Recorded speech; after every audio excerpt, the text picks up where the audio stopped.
오신 줄 믿습니다. 우리 다 함께 가능하시다면 그 자리에 일어나셔서 오늘도 우리와 함께 하신 하나님을 함께 찬양하며 나아가시겠습니다. 할렐루야.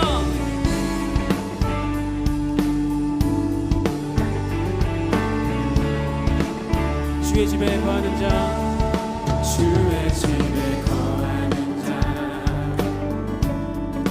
항상 주 찬송하리.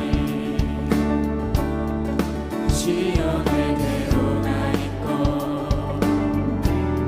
힘없는 자. 처음부터 고백합니다. 주의 집에 거하는 자, 주의 집에 거하는 자 항상 주 찬송하리. 시온에 괴로가 있고 힘없는 자. 주 얼굴 볼 때까지, 주 얼굴 볼 때까지 힘을 더하리.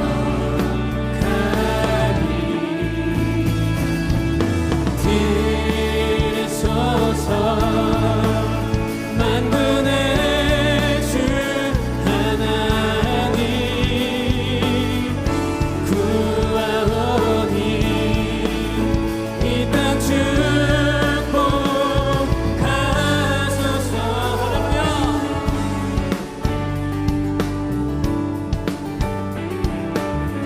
자, 우리의 목소리로 선포합니다. 주의 집에 거하는 자, 거하는 자 항상 주 찬송하리. 시온에 괴로가 있고 힘없는 자. 주 얼굴 볼 때까지, 주 얼굴 볼 때까지 힘을 더하리. 들으소서 만군의 주 하나님 구하오니 이 땅 축복. 한 번 더 들으소서. 들으소서 만군의 주 하나님 구하오니 이 땅 축복하소서.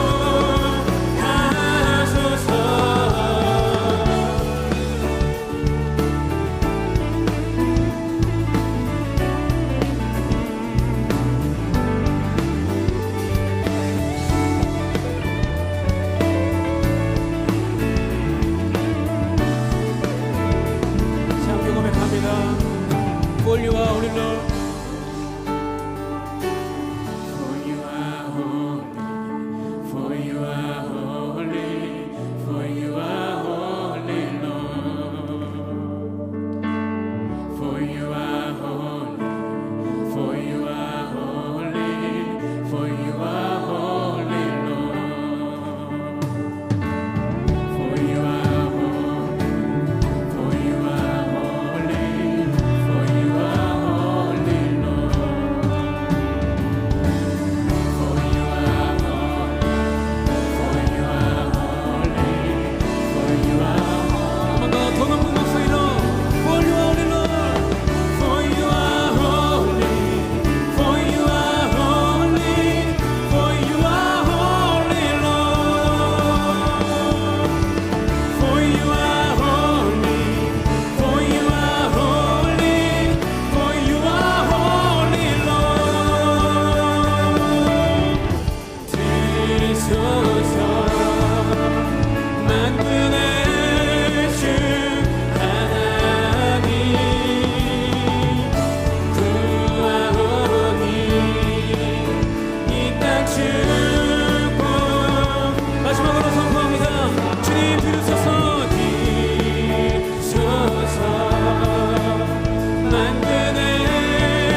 찬양합니다.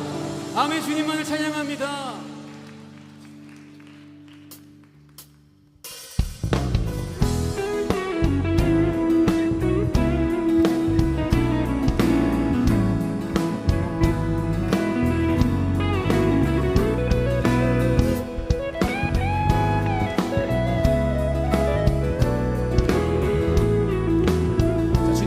우리의 마음을 드립니다. 내 마음을 가득 채운 내 마음을 가득 채운 주야가 찬양과 사랑 어떻게 표현할 수 있나.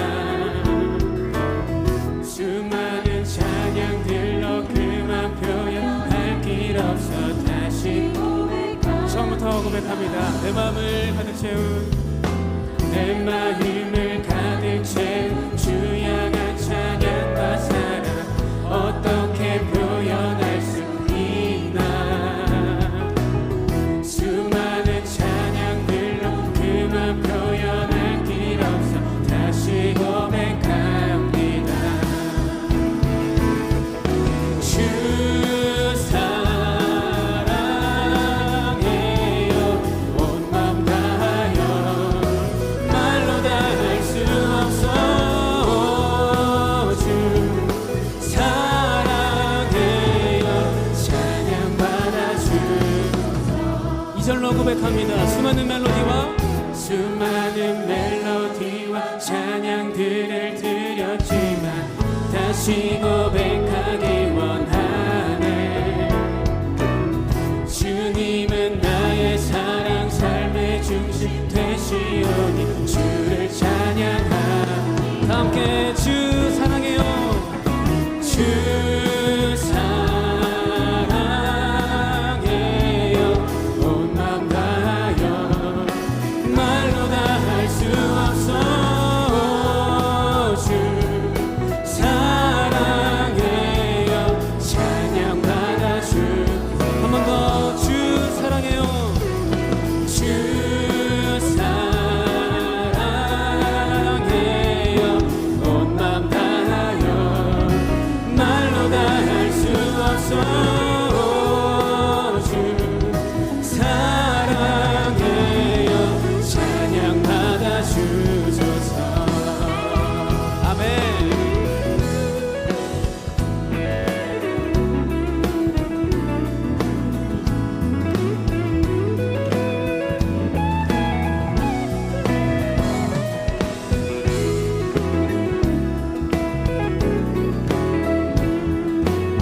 자, 함께 고백합니다. 주님 사랑 다시 고백하는 주님 사랑 다시 고백하는 새날 주심 감사해요. 주님 사랑 다시 고백하는 주님 사랑 다시 고백하는 새날 주심 감사해요. 한 번 더 주님 사랑 다시 고백하는 주님 사랑 다시 고백하는 새날 주심 감사해요. 주님 사랑 다시 고백하는 새날 주심 감사해요. 주 사랑해요 온 맘 다하여 말로 다 할 수 없어. 주 사랑해요 찬양받아. 마지막으로 고백합시다. 주 사랑해요. 주 사랑해요 온 맘 다하여 말로 다 할 수 없어. 주 사랑해요 찬양받아 주. 찬양받아 주소서. 찬양받아 주소서. 찬양받아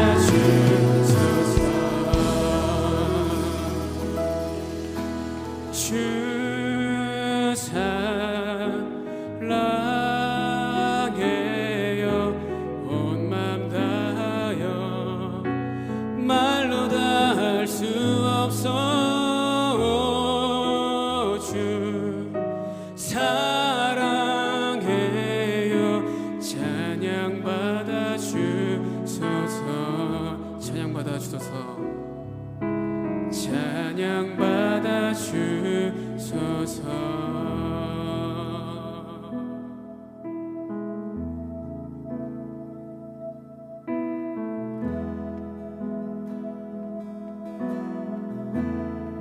주께서 높은 보좌에 앉으셨는데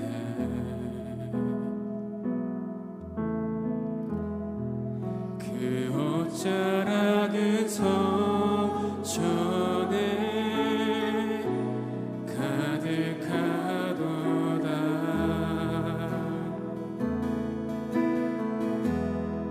천사들이 모여서 서로 장화하여 외치니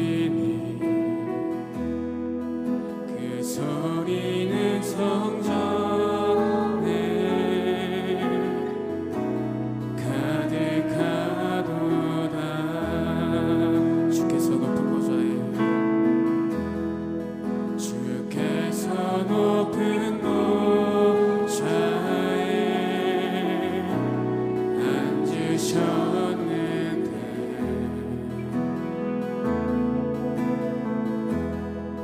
그 옷자락은 성전에 가득하도다.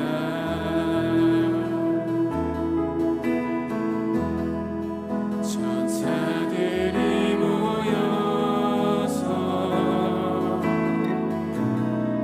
서로 장화하여 외치니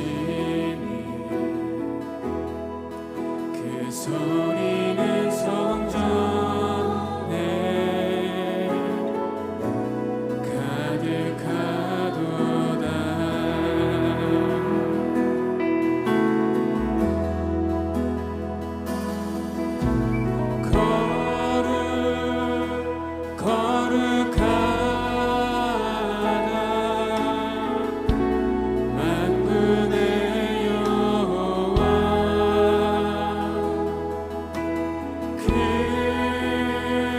영광이 온 땅에 충만하시도다.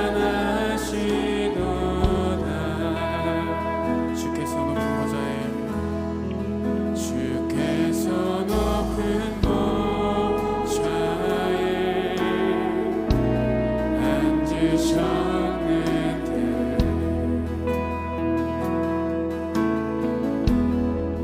그 옷자락은 성전에 가득하도다.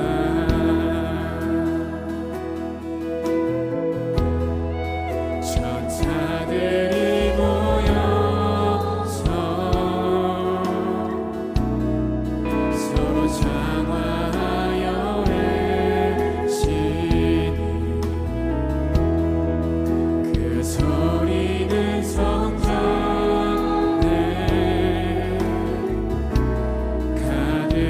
가득하도다. 다 함께 거룩거룩하다.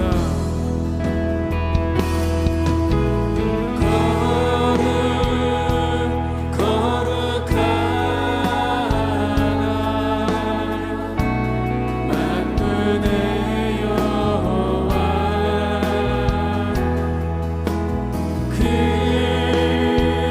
영광이 온 땅에 충만하시도다.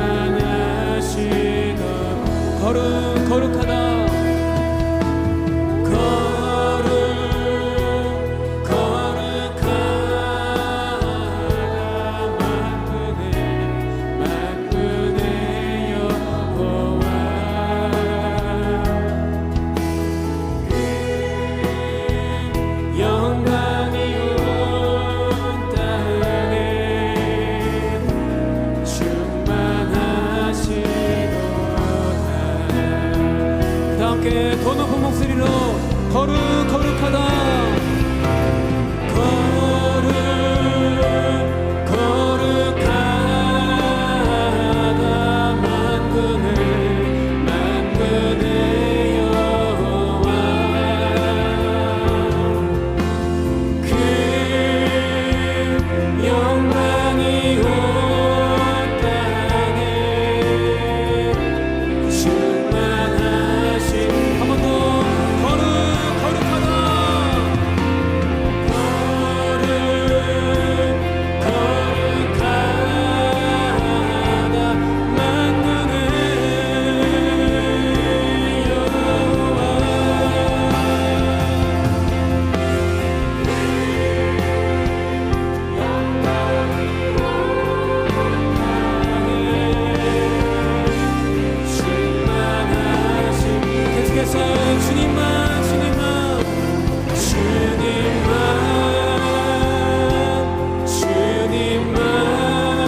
받으신 하나님께 우리 모든 감사와 찬양과 영광의 박수를 드립니다.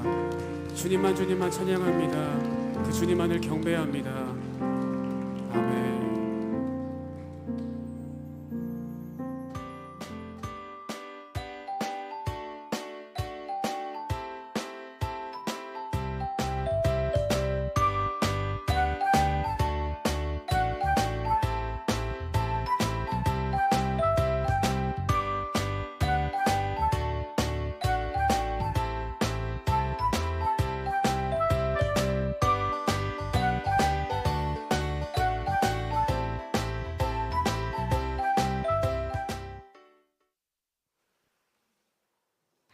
우는 자에겐 위로를, 약한 자에겐 강함을, 없는 자에겐 풍성을, 눈먼 자에겐 빛을.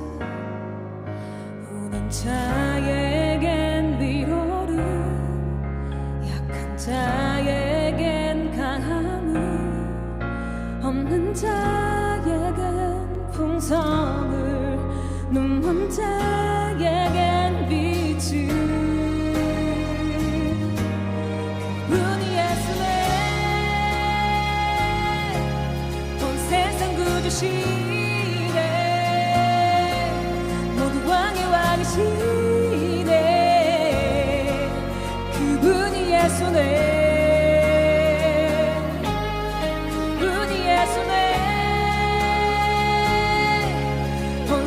구주시네, 모두 왕의 왕이시네. 그분이 예수네.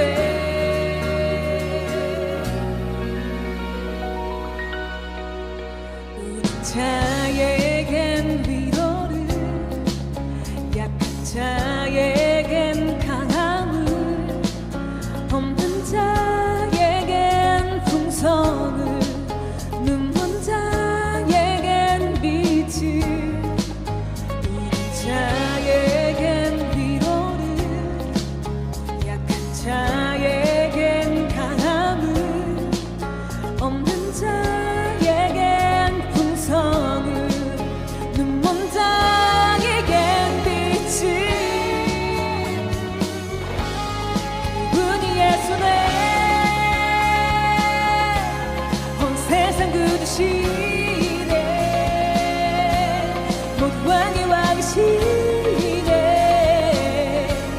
그분이 예수네, 그분이 예수네, 그분이 예수네.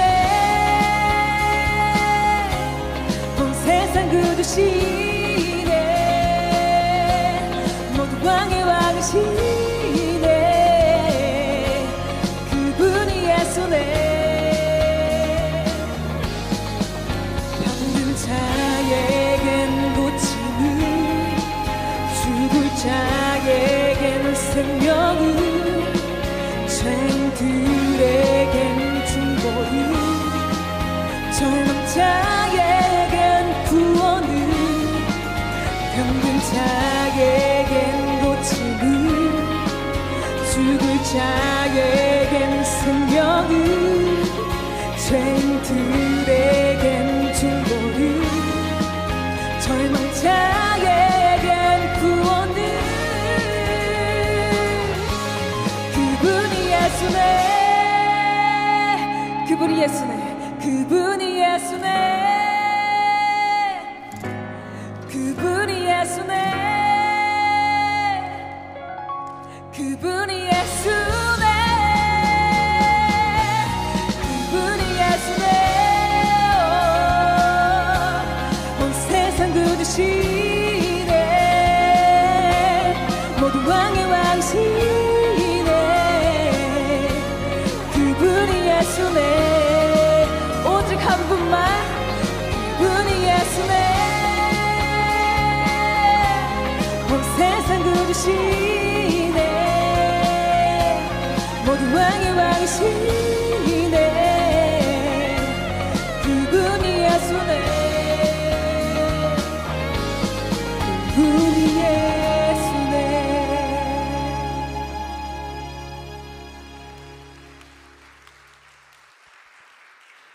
여러분, 오직 한 분, 그분이 예수십니다. 안녕하세요. 가수 박다비입니다. 반갑습니다. 네, 방금 들으신 첫 찬양은요, 성령님이 제게 주신 마음으로 쓴 제 자작곡인 그분이 예수네라는 찬양이었습니다. 누가복음 4장 18절 말씀에 가난한 자에게 복음을, 눌린 자와 포로된 자에게 자유를, 보지 못하는 자에게 보게 하시는 그 예수님의 역사가 2000년 전에 그 역사로만 끝나는 것이 아니라 지금 우리에게도 역사하십니다. 우리가 예수님의 이름을 선포할 때 내 안에 근심, 걱정, 두려움, 미움, 원망, 이 모든 나를 짓누르고 억누르는 그 악한 영에게 우리 선포하시다. 예수님의 이름을 선포할 때 무너집니다. 예수님의 이름 안에 치유 있고, 예수님의 이름 안에 회복 있고, 예수님의 이름 안에 자유함 있습니다. 오직 예수님 한 분만 찬양하겠습니다.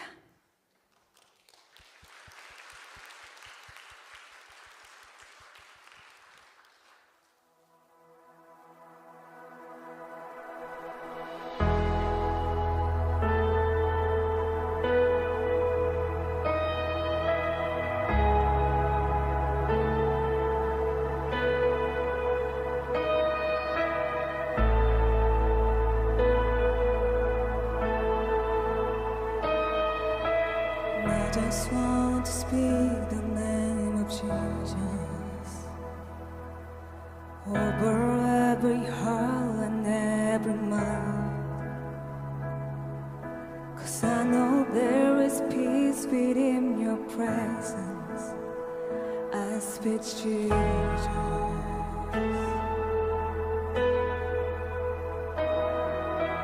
I just want to speak the name of Jesus.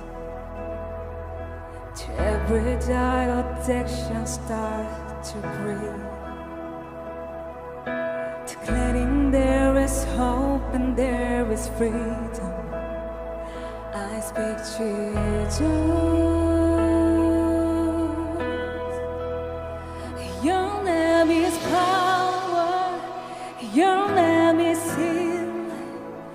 Your name is life.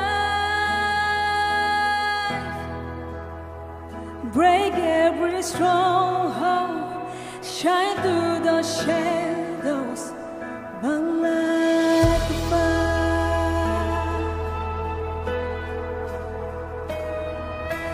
I just want to speak the name of Jesus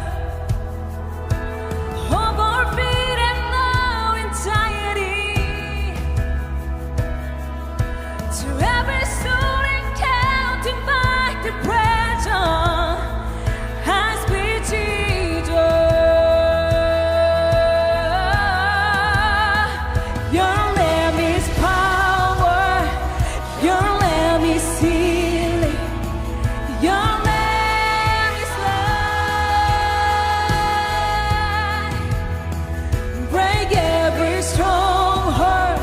Shine through the shadows. Burn like a fire. Your name is power. Your name is healing. Your name is life. Break every stronghold. Shine through the shadows. Burn like a fire.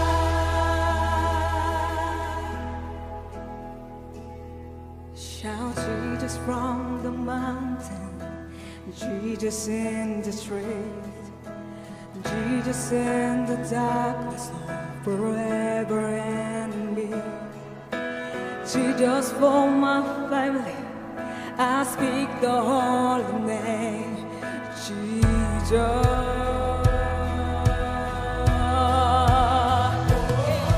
Shout Jesus from the mountain, Jesus in the street, Jesus in the darkness over every enemy.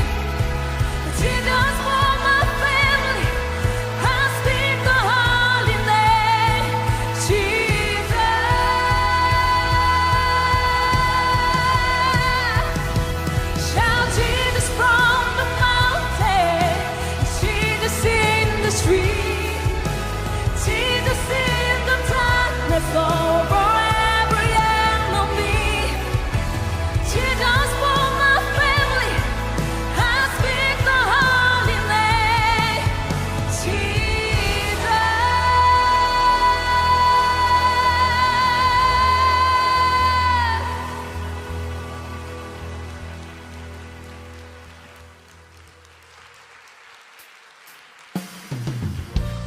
네, 우리 다시 한번 귀한 찬양 감사하며 축복의 박수 하도록 하겠습니다. 네, 특별한 초대 예배 오신 여러분들을 환영하고 축복합니다. 정말 잘 오셨습니다. 지금 이 시간에는 오늘 이 예배 처음 오신 분들을 저희들이 환영하고 축복하는 시간 갖고 싶습니다. 오늘 이 예배에 처음 오신 분 계시면 용기 내어서 손을 한번 들어주시면 좋겠습니다. 혹시 처음 오신 분 계실까요? 네, 모시고 오신 분이 손을 들어주셔도 좋겠습니다.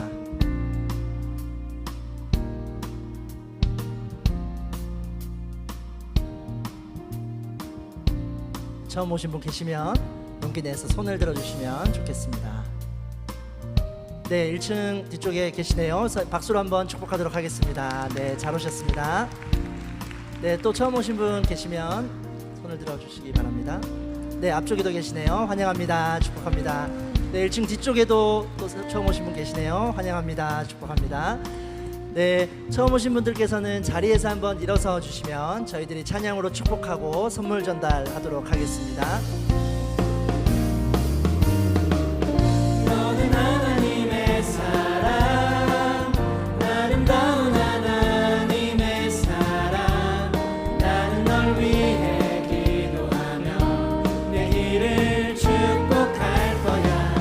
너는 하나님의 선물, 사랑스러운 하나님의 열매, 주의 품에 꽃 피운 나무가 되어줘. 박수로 축복하도록 하겠습니다. 네, 감사합니다. 한 번 더 이 시간에 축복하고 싶습니다. 오늘 3월 첫 주일인데요. 3월 달에 혹시 생일 있으신 분께서는 손을 들어주시면 저희들이 축복하고 싶습니다. 3월 생일이신 분들 혹시 계실까요? 네, 앞쪽에 계시네요. 축복합니다. 네, 또 3월 생일이신 분 계시면 손을 들어주시기 바랍니다. 네, 3월 생일이신 분 또 계시면 손을 들어주시기 바랍니다.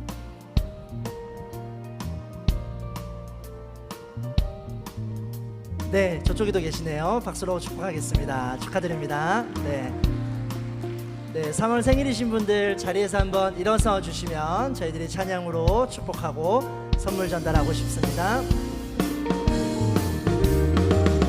너는 하나님의 사랑, 아름다운 하나님의 사랑.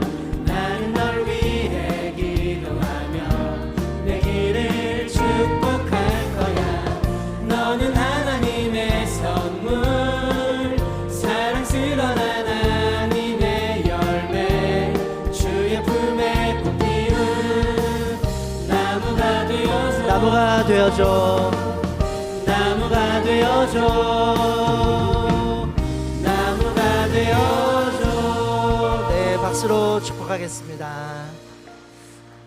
네, 오늘 예배 처음 오신 분들께서는 가능하시면 예배 후에 자리에 잠시 기다려 주시면 저희 스태프들과 인사 나누시면 좋겠습니다. 또 교회 등록이나 기타 궁금하신 내용 있으시면 안내 데스크를 찾아주십시오. 저희들이 잘 설명해 드리도록 하겠습니다. 네, 주제 영상 보시고 다음 순서 진행하도록 하겠습니다.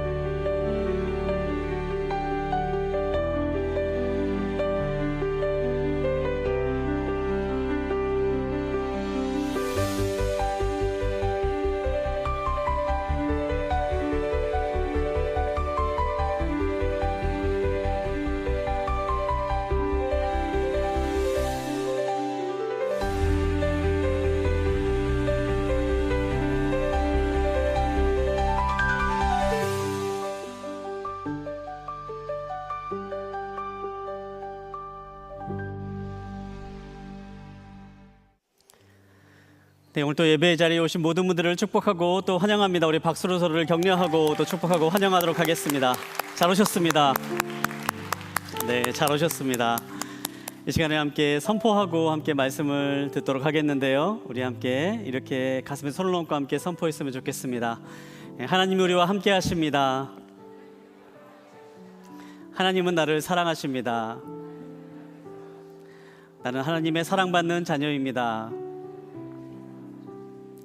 이 시간 잠깐 함께 기도하겠습니다. 하나님, 이 마음 가운데 그 하나님의 사랑이 부어지는 시간 되길 원합니다.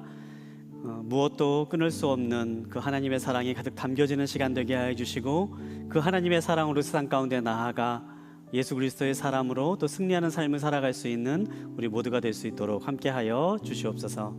감사합니다. 살아계신 예수님의 이름으로 기도합니다. 아멘.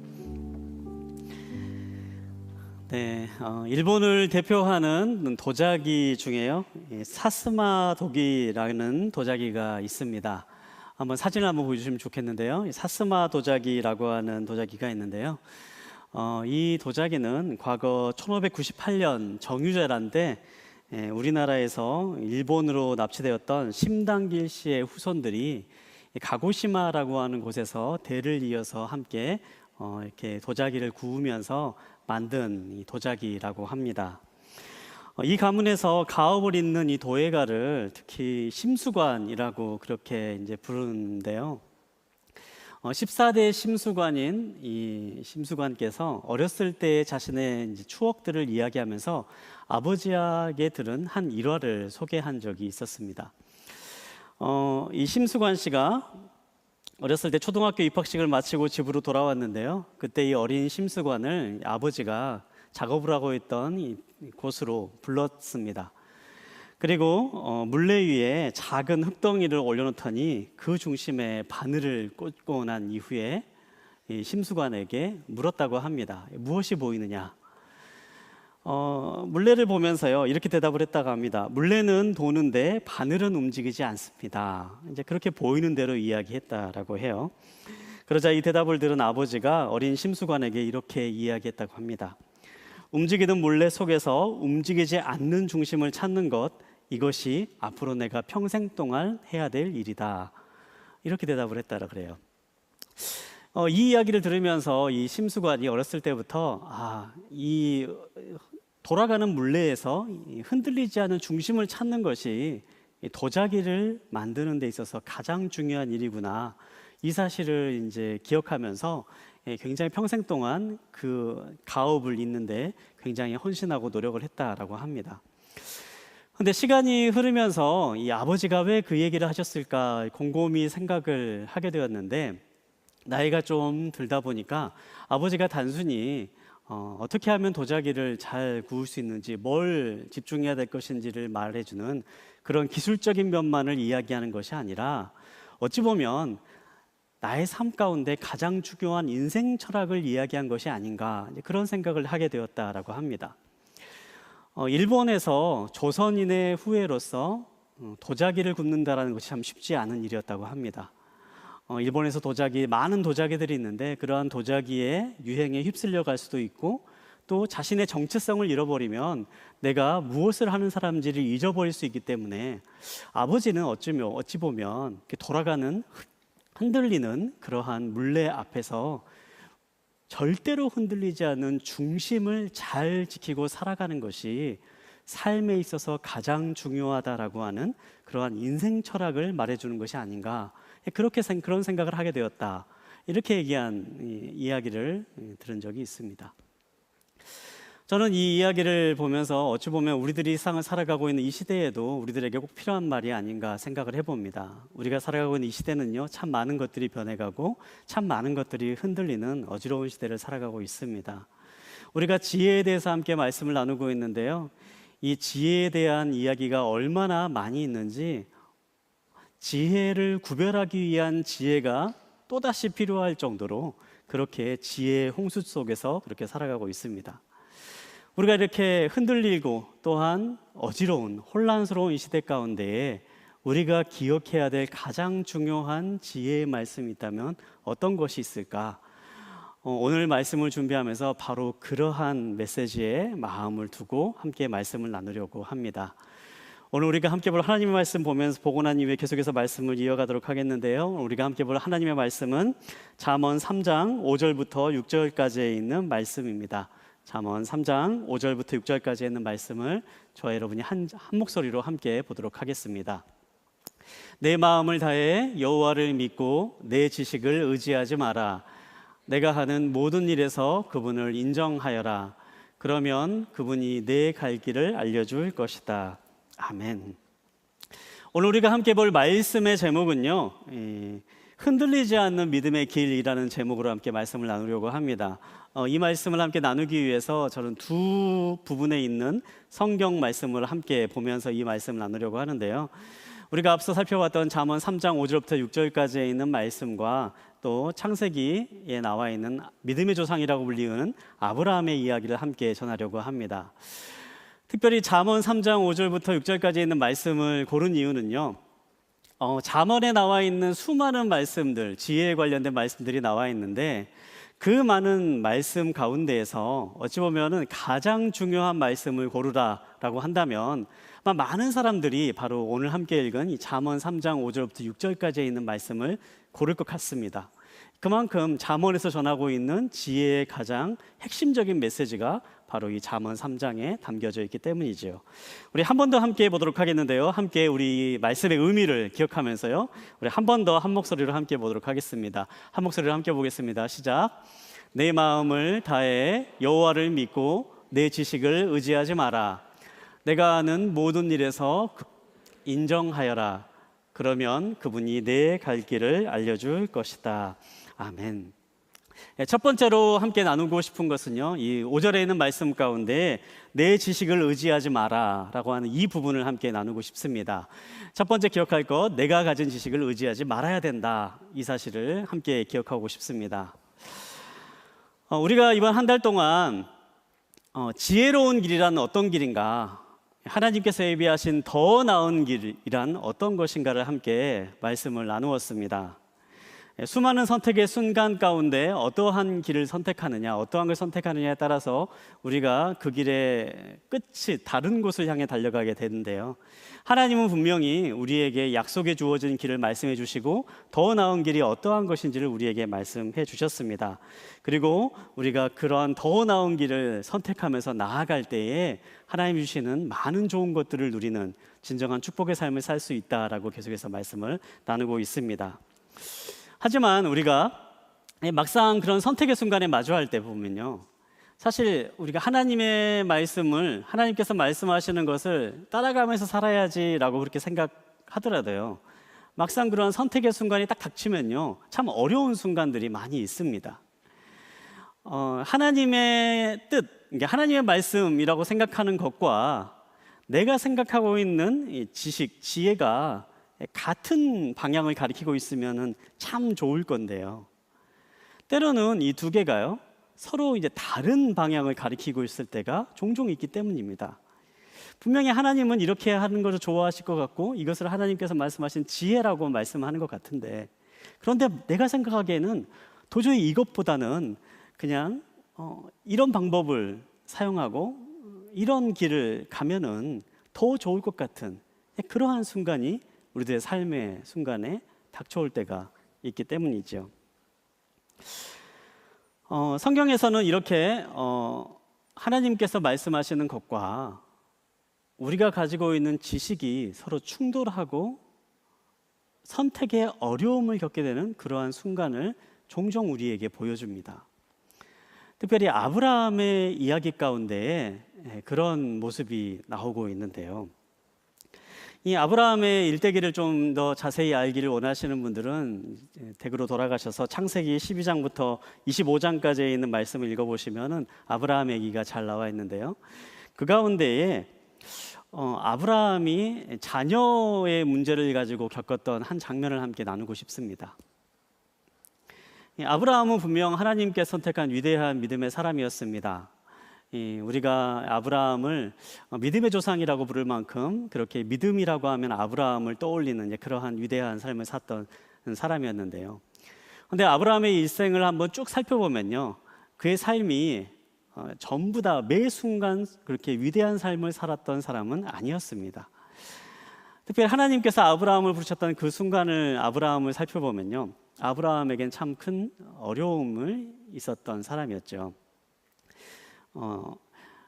아브라함은 결혼하고 오래도록 이 아내와 함께 결혼 생활을 보냈지만 자녀가 없는 사람이었습니다. 자녀가 없다라는 것은요, 사실 오늘날에도 결혼한 부부가 자녀가 생기지 않으면 참 많은 어려움이 생기는 이제 그러한 일이 되겠지만요, 이 고대 사회에서는 결혼한 부부가 자녀를 낳지 못한다라고 하는 것은요, 한 개인의 어려움을 넘어서서 가문의 굉장히 큰 근심거리였습니다. 대를 잇지 못한다라는 것은 분명히 하나님의 축복과는 거리가 먼 그러한 삶으로 여겨지던 시대였기 때문이지요. 그런 아브라함의 삶 가운데 하나님이 어느 날 찾아오시고 내가 너에게 큰 민족을 이루게 하겠다, 내가 너에게 자손을 줄 것이다 라고 약속하십니다. 그리고 아브라함은 그 약속의 말씀에 순종해서 하나님의 말씀을 따라 길을 나서게 되는 이야기가 창세기에 나옵니다. 그렇게 하나님의 말씀을 따라 순종의 길을 나선 아브라함이었지만요, 시간이 지나면서 점점 아브라함의 삶 가운데 고민이 생기기 시작합니다. 하나님의 약속한 말씀에 따라서 길을 나서고 순종의 길을 나서면서 하나님께서 수많은 축복들을 부어주시지만요, 어찌된 영문인지 자녀를 주겠다라고 하는 그 약속만큼은 이루어지지 않는 겁니다. 시간이 점점 흘러가면서 하나님은 계속해서 반복해서 아브라함에게 나타나시면서 내가 너에게 자녀를 줄 것이다, 내가 너에게 분명히 많은 후손을 남겨줄 것이다, 하늘의 별을 보여주시고 바다의 모래를 예로 들으시면서 너의 후손이 바로 이렇게 창대하게 될 것이다 라고 약속을 해주시지만, 그럼에도 불구하고 시간이 점점 흘러가면서 아브라함은 삶의 변화가 일어나지 않고 자녀가 생기지 않는 그 상황에 굉장히 갈등하기 시작을 합니다. 그리고 마침내 자신이 생각하기에 좋은 방법을 선택하기에 이릅니다. 당시의 사람들 가운데요, 자녀가 생기지 않았을 때 했던 후손을 얻기 위해서 했던 방법 가운데 하나가 아내의 여종, 아내의 종으로부터 자녀를 얻는 것이었습니다. 그렇게 해서 아내의 종을 통해서 자녀를 얻게 되면 그 아이를 후손으로 그렇게 인정하는 그러한 시대가 아브라함이 살던 시대였습니다. 그리고 아브라함은요, 마침내 다른 사람들이 했던 그 방법 그대로 나도 똑같이 후손을 얻어야겠다라고 그렇게 결심합니다. 그리고 아내의 종인 하갈로부터 아이를 얻게 되고 이스마엘이라고 하는 아들을 얻게 됩니다. 아브라함은 당시 사람들이 할 수 있는 지혜로운 방법을 따랐습니다. 그러나 이 지혜로운 선택이 아브라함의 가정과 아브라함의 후손들에게 굉장히 큰 고통의 결과로 남게 됩니다. 창세기 16장을 보면 그 이후에 어떤 일이 일어났는지 우리에게 구체적으로 말씀을 전해주고 있는데요, 창세기 16장 4절부터 6절까지에 있는 말씀을 한번 함께 보도록 하겠습니다. 4절부터 6절까지의 말씀을 저와 여러분이 한 절씩 돌아가면서 읽겠습니다. 아브라함이 하갈과 동침하니 하갈이 임신을 하게 됐습니다. 자기가 임신한 것을 알게 되자 하갈은 자기 여주인을 업신여겼습니다. 그러자 사레가 아브라함에게 말했습니다. 내가 당하고 있는 이 고통은 모두 당신 책임입니다. 내가 내 종을 당신의 품에 두었건만 이제 그녀가 임신했다고 나를 멸시합니다. 여호와께서 당신과 나 사이에 판단하시기를 바랍니다. 아브라함이 말했습니다. 당신의 여종은 당신 손에 달렸으니 당신이 좋을 대로 그녀에게 하시오. 그러자 사레가 하갈을 학대했습니다. 하갈은 사레 앞에서 도망쳤습니다. 아브라함이 자신의 지혜로 이 문제를 해결하려고 하자 결과적으로 어떠한 일이 일어납니까? 아들 이스마엘을 얻게 되었지만요, 결국 이 일로 인하여서 이 가정 가운데 분란이 생겨나기 시작을 합니다. 하갈이 여주인이었던 사레를 업신여기기 시작하면서 이 사레가 그 불만을 아브라함에게 쏟아내기 시작을 합니다. 당신이 행한 이 일 때문에 내가 이렇게 모욕을 당하고 있으니 당신이 책임지시오. 그렇게 이야기를 하는 거죠. 그러자 아브라함이 보여준 반응은 어떻습니까? 그냥 당신 마음대로 하세요. 굉장히 무책임한 말을 하는 거죠. 나는 이 일과 상관없으니 당신이 그냥 알아서 해결하십시오. 그렇게 얘기하고 그냥 떠넘겨 버립니다. 그리고 어떻게 됩니까? 사레는 하갈을 학대하기 시작했다. 그렇게 나옵니다. 이후의 이야기를 살펴보면요, 결국에 이 일로 인하여서 이 하갈이 집에서 떠나게 됩니다. 그리고 이 다음의 이야기를 보면 마침내 하나님께서는 아브라함과 하신 약속을 이루셔서 약속의 자녀는 이삭을 낳게 하셨지만 결국에는 이삭과 이스마엘이라고 하는 두 아들 사이에 끊임없는 갈등과 분쟁이 일어나는 것을 성경을 통해서 볼 수가 있습니다. 그리고 이러한 분쟁이 오늘날까지도 계속해서 이어져 내려가고 있죠. 이삭의 자손인 이스라엘과 또 이스마엘의 후손인 이 팔레스타인 사람들 간에 계속되는 갈등이 바로 여기서부터 시작된, 굉장히 오래된 뿌리로부터 시작된 갈등인 것을 우리는 알 수가 있습니다. 단 한순간의 선택이었습니다. 사실 그 아브라함이 할 수 있는 선택은요, 분명히 할 수 있는 선택이었습니다. 당시 사람들로서는 분명히 사용하는 방법이었고, 그렇게 해서 후손을 얻는 방법이 어찌 보면 지극히 일반적인 일이었습니다. 하지만 중요한 것은요, 그렇게 일반적인 일이었지만 하나님께서 말씀하시는 뜻과는 다른 일이었다라는 사실입니다. 이 두 가지 일이 부딪혔을 때에 아브라함은 하나님의 뜻보다는 사람들이 생각하는 지식을 따랐습니다. 그리고 그 결과 아브라함의 가정과 자녀들 사이에 굉장히 어려운 고통이 시작되었다라는 점입니다.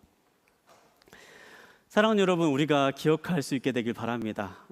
우리는 종종 하나님의 뜻과 세상에서 말하는 지식, 내가 가진 지식 간에 충돌이 일어날 때가 많이 있습니다. 그 가운데 우리가 어떠한 길을 선택해야 될까요? 성경은 분명하게 얘기합니다. 너희에게 더 나은 길이 있다. 너희에게 분명된 축복된 길이 있다. 이것은 내가 약속하는 길이다. 그렇게 말씀하시는 길이 분명히 우리들의 삶 가운데 주어져 있습니다. 제가 말씀을 묵상하면서요, 예전에 하영조 목사님께서 하셨던 한 말씀이 생각이 났습니다. 하영조 목사님께서 이런 말씀을 하셨는데요, 한번 띄워주시겠습니까? 하영조 목사님께서 하신 말씀 가운데 이런 말씀이 있습니다. 아무리 쉬워도 하나님의 뜻이 아니라면 하지 말아야 됩니다. 아무리 어려워도 하나님의 뜻이라면 해야 합니다. 제가 이 말씀 묵상하면서요, 이 하영조 목사님의 말씀이 생각이 났습니다. 이 말씀을 오늘의 그 말씀의 버전으로 바꾸면 이렇게 바꿀 수 있을 것 같습니다. 여러분, 아무리 좋아 보여도 하나님의 말씀이 아니라면 하지 말아야 됩니다. 아무리 어려워 보여도 하나님의 말씀이라면 해야 됩니다. 그것이 바로 축복의 길입니다. 우리가 하나님의 말씀이 가장 좋은 길이라는 사실, 내 지식과 하나님의 말씀이 부딪힐 때에 내 지식이 아닌 하나님의 말씀을 따라가는 길이 나에게 예비된 가장 좋은 길이라는 사실, 이거 한 가지를 마음에 품고 살아간다면요, 우리가 어떠한 상황 가운데도 흔들리지 않는 그러한 믿음의 길을 계속해서 걸어 나아갈 수 있을 줄 믿습니다. 두 번째로 기억하기 원하는 것은요, 마음을 다해 하나님을 믿어야 한다라는 말씀입니다. 잠언 3장 5절에 있는 말씀 우리 한 번 더 함께 해보도록 하겠는데요, 한 목소리로 한 번 더 함께 보겠습니다. 시작. 내 마음을 다해 여호와를 믿고 내 지식을 의지하지 마라. 내 마음을 다해 여호와를 믿고라고 하는 이 말씀입니다. 우리는 이 말씀을 통해서요, 하나님을 믿는 것이 우리가 지혜로운 삶을 살아가는데 가장 중요한 사실이다라는 것을 기억하게 되길 바랍니다.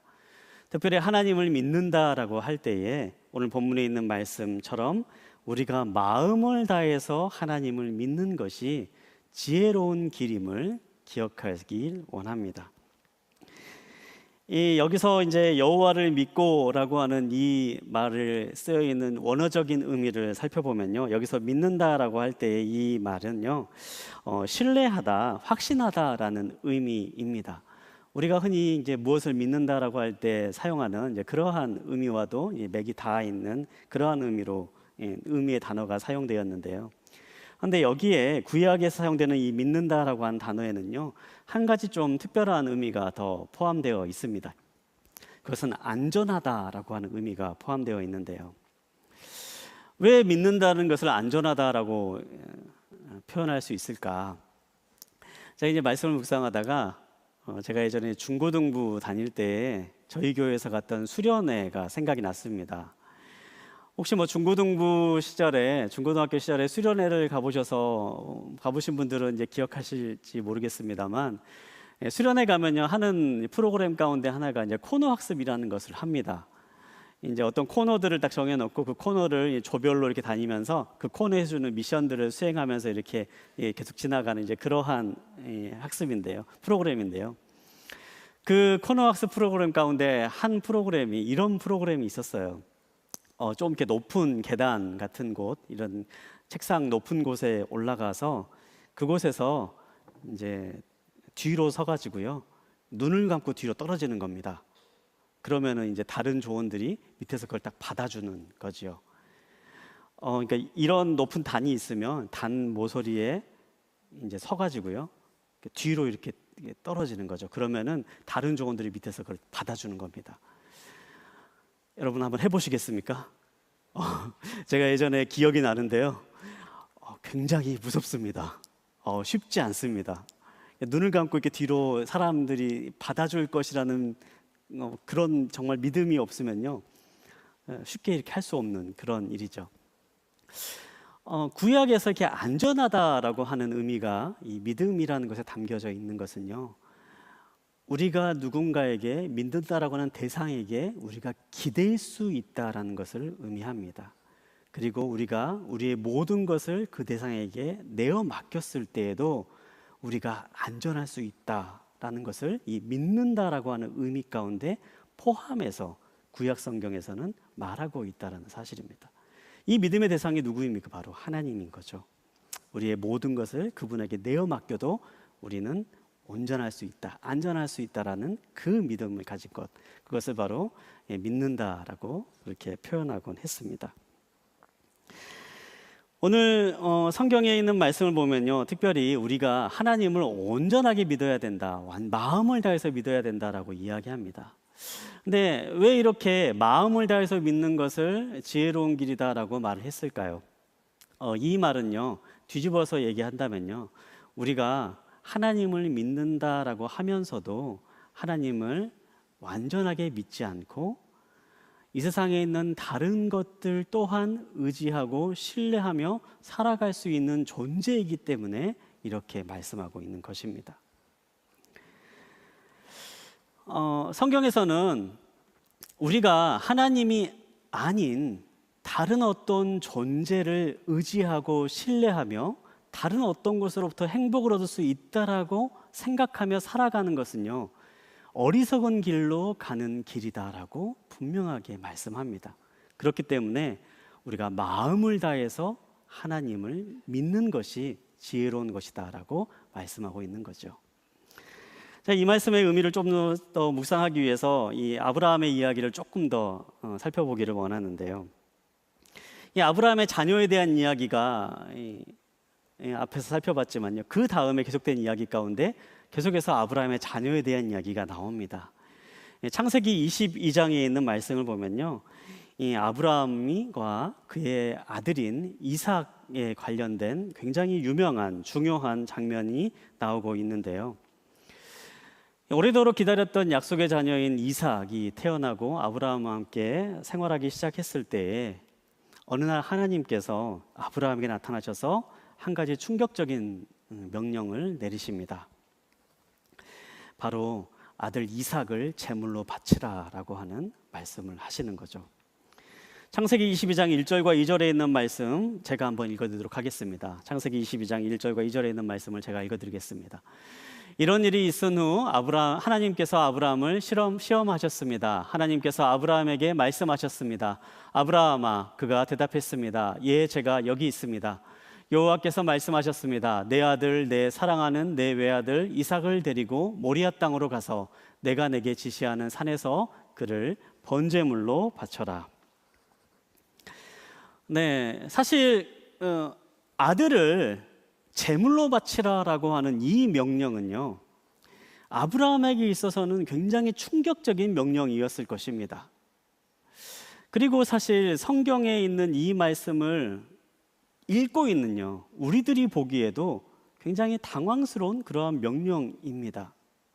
세상에 어떤 존재가 아버지에게 아들을 제물로 바치라라고 말할 수 있겠습니까? 사실 이거 자체만으로도 하나님이 어떻게 이런 명령을 내릴 수 있을까? 굉장히 우리가 혼란스럽고 어떻게 이런 하나님이 좋은 분이라고 말할 수 있을까? 그렇게 의심의 마음이 드는 그러한 장면이기도 합니다. 그런데 오늘 본문에 있는 말씀을 보면요, 왜 하나님께서 이런 명령을, 이런 좀 말도 안 되는 명령을 아브라함에게 내리셨나? 그 말씀의 이유가 1절에 나와 있는데요, 1절에 있는 말씀을 보면요, 이렇게 이 이야기가 시작되고 있습니다. 하나님께서 아브라함을 시험하셨습니다 라고 그렇게 기록되어 있습니다. 하나님께서 아브라함을 시험하시기 위해서 하셨다라는 사실입니다. 시험을 한다는 것은요, 어떠한 목적이 있는 겁니다. 하나님께서 아브라함에게 어떠한 목적을 분명히 깨닫게 하시기 위해서 이러한 명령을 내리셨다라는 사실이죠. 우리는 앞서 잠언의 말씀을 통해서 우리가 하나님을 믿는다라고 하면서도 하나님이 아닌 다른 대상, 다른 어떠한 존재를 신뢰하고 의지하고 그것을 삶의 의미로 삼을 수 있다라고 말씀을 드렸습니다. 우리가 만약에 하나님이 아닌 다른 존재를 의지하고 삶의 의미를 부여하기 시작하면 우리의 삶 가운데 어떠한 일이 일어나기 시작을 할까요? 우리가 분명히 그 대상에게요, 우리가 감정을 과다하게 쏟아내기 시작을 합니다. 그 감정에 우리의 마음을 빼앗기기 시작을 합니다. 그리고 과도하게 쏟아진 그 마음으로 인하여서 우리는 우리의 삶이 흔들리기 시작을 합니다. 그렇지 않습니까? 그 대상이 어떠한 것이 됐든지 다 마찬가지이죠. 재물을 사랑하는 사람이면 재물이 그 사람의 마음을 흔들기 시작을 합니다. 명예가 있으면 명예가 그 사람의 마음을 흔들 수 있습니다. 인기가 그 사람의 마음에 삶의 의지를 주는 것이면요, 그 인기가 바로 그 사람의 삶을 흔들어 놓을 수 있습니다. 사랑하는 가족들도 얼마든지 그러한 대상이 될 수가 있습니다. 그리고 우리가 하나님이 아닌 다른 존재에 우리의 마음을 빼앗기게 되면요, 우리는 그 존재로 인하여서 언제든지 불안에 빠지게 됩니다. 언제든지 두려움에 빠지게 됩니다. 누군가 그 사람을 해칠 수 있다, 누군가 그것을 빼앗아갈 수 있다라고 하는 생각이 들면요, 우리는 과도하게 분노하기 시작을 합니다. 때로는 절망에 빠지기도 합니다. 때로는 좌절에 빠지기도 합니다. 때로는 무기력함에 빠져서 아무것도 할 수 없는 그러한 상황에 빠지기도 합니다. 그렇기 때문에 성경은 이렇게 말을 하는 거죠. 내 마음을 하나님이 아닌 다른 것에 빼앗기지 말아라. 내 마음을 하나님을 사랑한다고 하면서 다른 것에 빼앗기고 하나님이 아닌 다른 대상을 삶의 의미를 부여하기 시작을 하고 하나님이 아닌 다른 대상을 신뢰하고 의지하기 시작을 하면 결국엔 그것으로 인하여서 너의 삶이 흔들리게 될 것이고 그 흔들리는 것으로 인하여서 어리석은 선택을 하게 될 것이기 때문에 지혜로운 길을 걸어가기를 원하는 사람은 다른 것이 아닌 오직 하나님께만 마음을 두는 삶을 살아야 한다. 그렇게 말씀하고 있는 것입니다. 저는 이 아브라함의 이 말씀을 묵상하면서요, 하나님께서 아브라함이 깨닫기를 원하셨던 분이 바로 거기에 있다라고 그렇게 생각을 합니다. 아브라함에게 있어서 그토록 소중한 자녀였습니다. 하지만 하나님은 그 아브라함에게 자녀에 대한 사랑은 영원히 신뢰할 수 있는 것이 아님을 깨닫기를 원하셨던 것입니다. 아무리 소중한 자녀라 할지라도 그것이 삶의 의미나 목적이 될 수 없다라는 것을 분명하게 알게 하시기 위해서 하나님은 이러한 시험을 아브라함에게 내리셨던 거지요. 저는 이 말씀을 묵상할 때마다 그런 생각을 해봅니다. 만약에 아브라함이 내 자녀를 제물로 바치라라고 하는 이 명령에 하나님 도저히 그거는 할 수가 없겠습니다. 하나님 어떻게 이런 명령을 내리실 수가 있습니까? 하나님 저는 이건 따를 수가 없겠습니다. 그렇게 말을 했다면 하나님이 어떻게 반응하셨을까? 이거는 저의 상상입니다만요. 하나님은 만약에 아브라함이 그렇게 반응했다 할지라도 아브라함을 나무라거나 아브라함에게 벌을 내리시지 않으셨을 거라 생각을 합니다. 그리고 오히려 그 시간을 통해서 내 마음을 돌아보라라고 가르쳐 주셨을 것 같습니다. 내가 지금 하나님이 아닌 너의 자녀를 우상으로 삼고 있다는 것을 아브라함이 깨닫기를 원하셨던 것이 아닐까. 이 말씀을 묵상할 때마다 그런 생각을 해봅니다. 사랑하는 여러분, 우리도 종종 아브라함과 같은 그러한 행동을 할 때가 있습니다. 우리의 가족, 우리의 자녀는 분명히 하나님께서 주시는 가장 소중한 선물들입니다. 하지만 종종 우리가 자녀를 사랑한다고 하고 가족들을 너무 사랑하고 소중하게 여겨서 그것을 하나님을 대신하는 삶의 의미로 삼거나 우상으로 삼고 살아가는 경우들이 있습니다. 아들을 너무 사랑하고 딸을 너무 사랑하기 때문에 결정한 결정들이 결국에는 어리석은 결정이 되어서 한 가정을 고통 가운데 빠뜨리게 되고, 자녀를 사랑하기 때문에 선택했던 그러한 선택이 올바르지 못한 선택이어서 더 힘든 고통을 겪게 되는 그러한 경우들을 우리가 얼마나 많이 보게 됩니까? 비단 자녀의 문제뿐만이 아닙니다. 우리가 지난 시간에 돈에 대해서도 말씀을 드렸지요.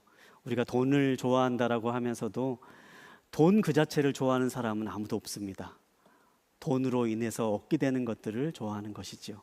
그럼에도 불구하고 우리가 돈 그 자체를 목적으로 여기고 살아가면요, 결국에 우리의 삶은 파멸의 길로, 어리석은 길을 선택할 수밖에 없습니다.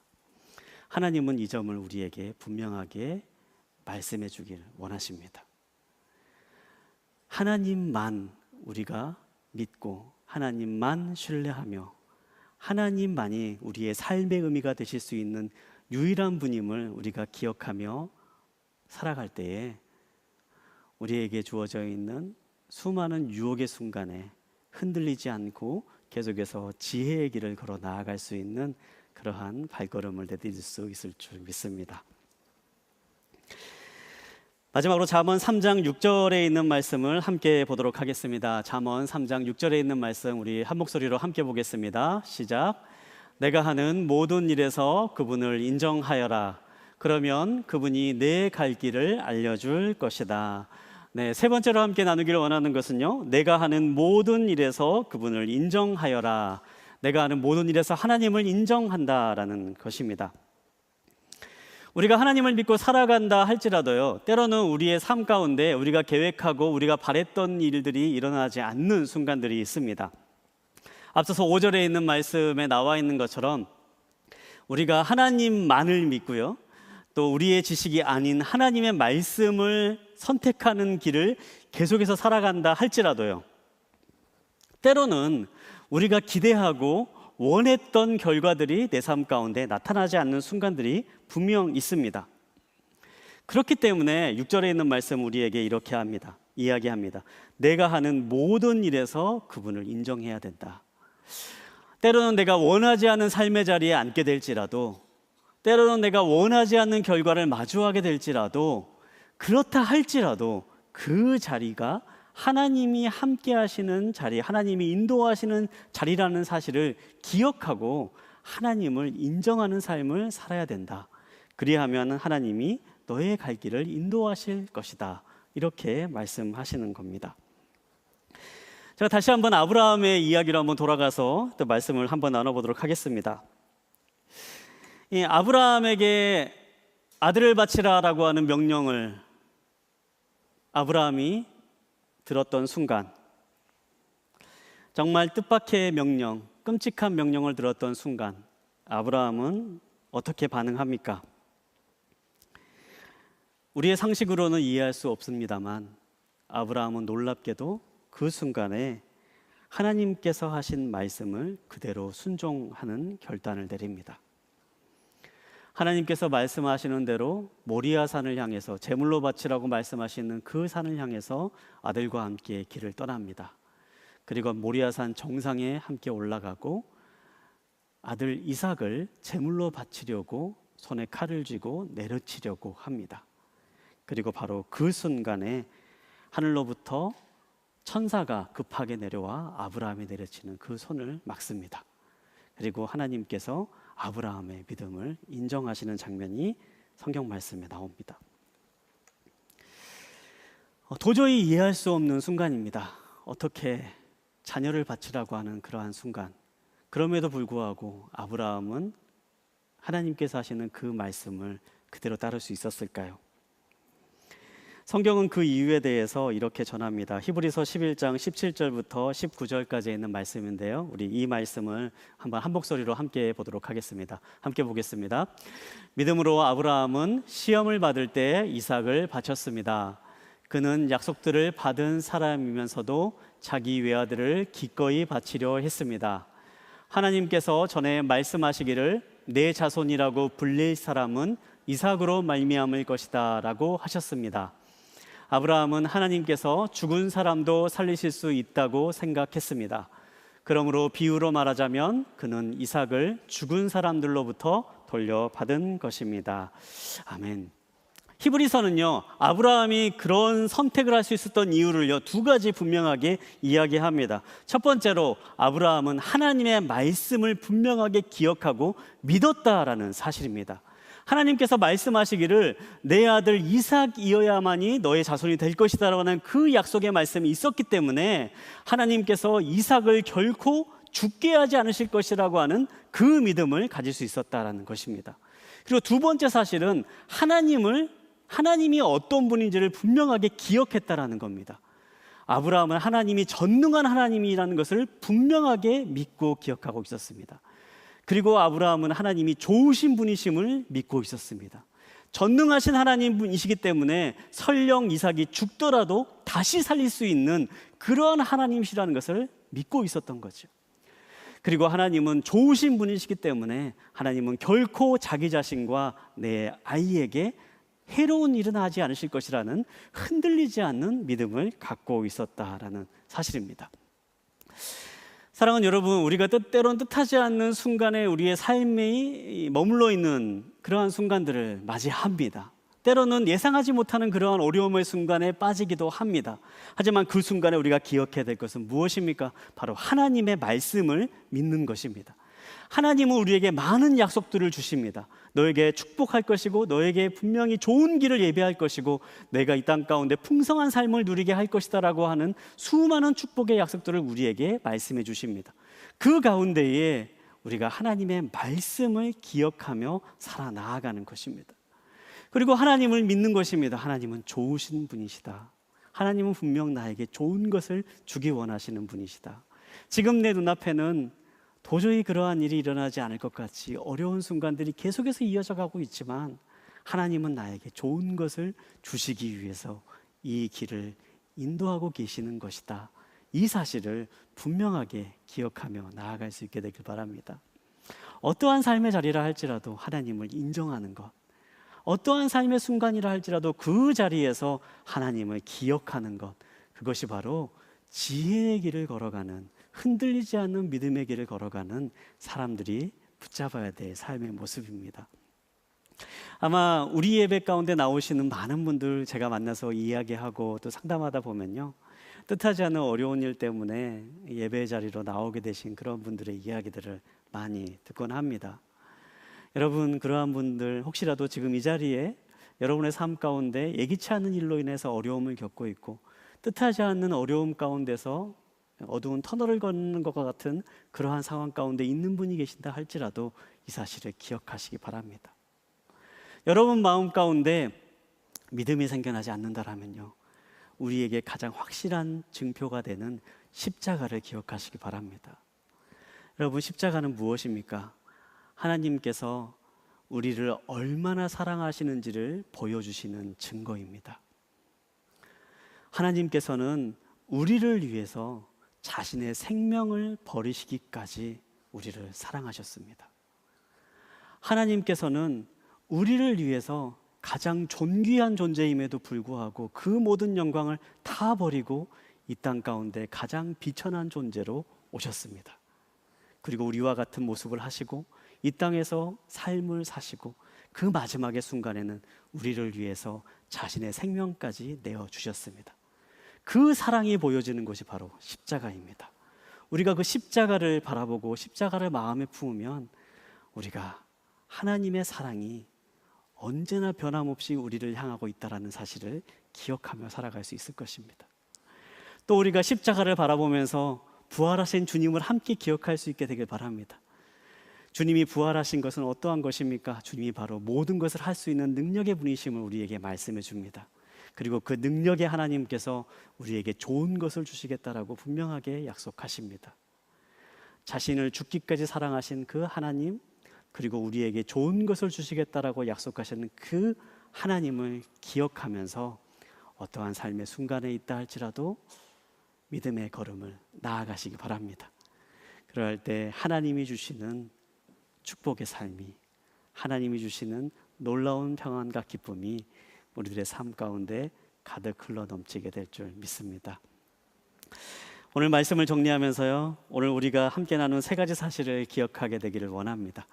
오늘 이 세 가지 사실 잠언 3장 5절부터 6절까지 모두 다 나와 있는데요, 우리 잠언 3장 5절부터 6절까지 있는 말씀을 우리 한 번 더 함께 읽어보도록 하겠습니다. 우리 이 말씀 우리 한 목소리로 한번 함께 읽도록 하겠습니다. 여러분의 주보에도 나와 있습니다. 우리 한 목소리로 한번 함께 읽도록 하겠습니다. 시작. 내 마음을 다해 여호와를 믿고 내 지식을 의지하지 마라. 내가 하는 모든 일에서 그분을 인정하여라. 그러면 그분이 내 갈 길을 알려줄 것이다. 아멘. 우리가 이 말씀을 기억하며 흔들리지 않는 지혜의 길, 흔들리지 않는 믿음의 길, 우리에게 주시는 더 나은 길을 향해서 나아가는 저와 여러분 되시기를 주님의 이름으로 축복합니다. 함께 기도하겠습니다. 사랑하는 주님, 이 시간에 우리가 말씀을 함께 나누며 하나님의 마음이 우리의 마음 가운데 부어지기를 원합니다. 우리를 사랑하시는 하나님, 또한 우리를 좋은 것을 주시길 원하시는 그 하나님을 우리의 마음에 새기며 더 나은 길을 예비하시는 하나님의 말씀에 순종하며 나아가는 삶이 되기를 원합니다. 하나님, 때로는 하나님이 말씀하시는 길보다 세상 사람들이 말하는 지혜가 더 편한 길처럼 보이고 내가 가지고 있는 지식이 더 좋은 길처럼 보이는 순간이 있다 할지라도 하나님, 우리가 하나님의 말씀을 믿고 의지하며 나아가는 삶이 되기를 원합니다. 또한 주님, 우리의 삶의 모든 순간마다 하나님께서 예비하시는 손길, 하나님께서 이끄시는 손길이 함께 있음을 우리가 기억하기를 원합니다.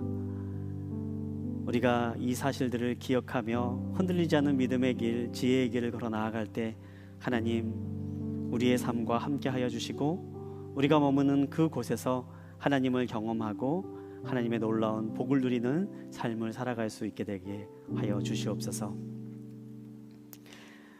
이 시간 우리가 한 번 더 기도하기를 원합니다. 여러분의 마음 가운데 특별히 하나님의 그 사랑의 마음이, 예수 그리스도의 그 사랑의 마음이 마음에 부어지기를 원하시는 분이 있다면 우리 가슴에 손을 얹고 함께 기도했으면 좋겠습니다. 하나님의 사랑의 마음이 우리의 마음 가운데 부어질 때에 우리의 삶이 변화되고 우리의 삶이 하나님이 주시는 축복의 길을 걸어 나아가는 발걸음을 내딜 수 있게 될 줄 믿습니다. 이 시간에 우리가 함께 기도할 때에 우리의 마음 가운데 그 예수 그리스도의 사랑을, 예수 그리스도를 마음에 모시는 기도를 함께 하기를 원합니다. 이 시간에 여러분의 목소리로, 큰 소리가 아니더라도 제가 하는 기도를 함께 따라해 주시기 바랍니다. 사랑하는 예수님, 이 시간에 이 마음 가운데 함께 하여 주십시오. 이 마음에 좌정하여 주십시오. 예수님을 주인으로 모시기를 원합니다. 예수님이 아닌 삶은 모두 죄악임을 고백합니다. 이젠 예수님만 따라가게 하여 주십시오. 주님으로 영원한 기쁨을 누리게 하여 주십시오. 주님과 함께 동행하는 평안을 누리게 하여 주십시오. 이 시간에 함께 해주심을 믿습니다.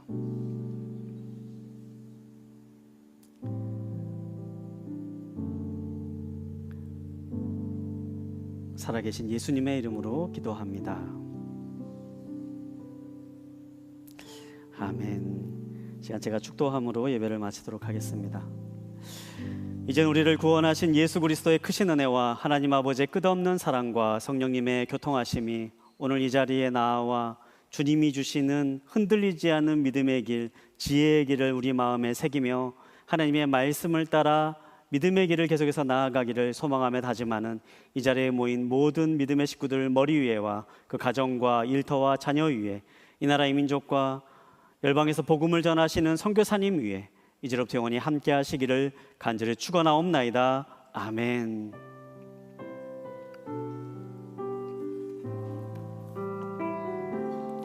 예배의 주인 되신 하나님께 감사와 영광의 박수를 드리겠습니다. 이곳에서의 예배를 마칩니다. 삶의 예배 가운데 승리하시기를 소망합니다.